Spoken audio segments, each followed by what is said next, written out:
High blood, Lodi. Dahil kay Tiger na stress na naman ako. Ibig sabihin hindi ako lasinggero, manginginom lang. Kaya ayun, napaluto tuloy ako ng pulutan. Ngayong araw gagawa na naman pala tayo ng kabutihan mga best. Promises. Magluluto nga pala ako ng crispy pata dito. Ayan. Lilisan ko nga muna yung paa ng dinosaur dito mga best. Tinanggal ko na rin pala yung mga jormot niya. Tapos ayan.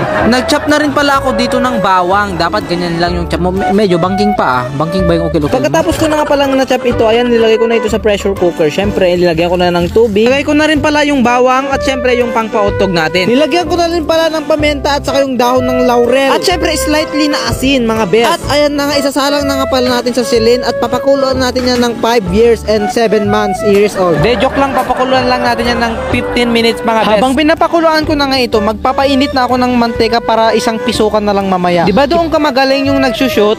Charis. Ito na nga guys, no, bubuksan ko na ito dahil sumobra pa ito sa 15 minutes. Ayan, inamoy ko muna, amoy ubot.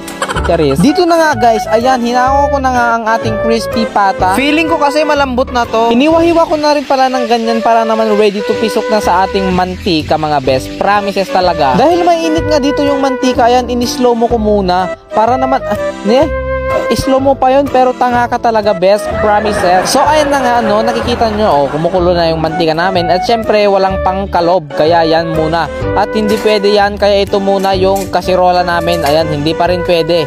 Hindi pa rin pwede best. Kaya ito na lang yung niligay ko, yung banyera namin mga best. Promises. At ito na nga guys, no, babalik na rin ko na nga pala ang aking crispy pata kasi naksit na sa bandang right or left. Hindi ko alam, basta doon. Kaya ganyan yung sinuot ko kasi ayan, no, pumuputok pala yung ating crispy pata, no. Malakas yung putok niya parang yung classmate mo lang. Habang nga kinukuha ko ito, ayan, pumutok na nga pala dito sa aking dapan. So ang ginawa ko para hindi pumutok, ayan, pinatay ko na nga yung apoy. Syempre, ayan, kukunin na natin ito mga best. Pero ang nangyari, naipit yung kamay ko. Wala na nga pala yung apoy pero malakas pa rin yung putok-putok niya mga best. So ayun, ay nahulog. Ayan, munti ka na akong walang pulutan mga best. Talaga ilabang ko na. Hanep talaga yung palayok namin. Galing kasi yan sa online shop mga best. Promises! Pagkaahon ko na nga pala, nilagay ko na nga rin pala dito sa malaking pinggan na yan mga best. Ayan tapos ayan, kailangan natin, wow.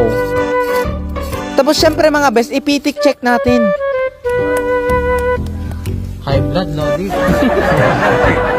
Let's go na nga, pupulutan na natin to kasi hapon na naman mga best. Promises. Tinaas ko na rin pala yung mahiwagang jug na yan at syempre meron na tayong ditong GSM, baka naman. Binuksan ko na nga pala ito para naman i-taste na natin mga best.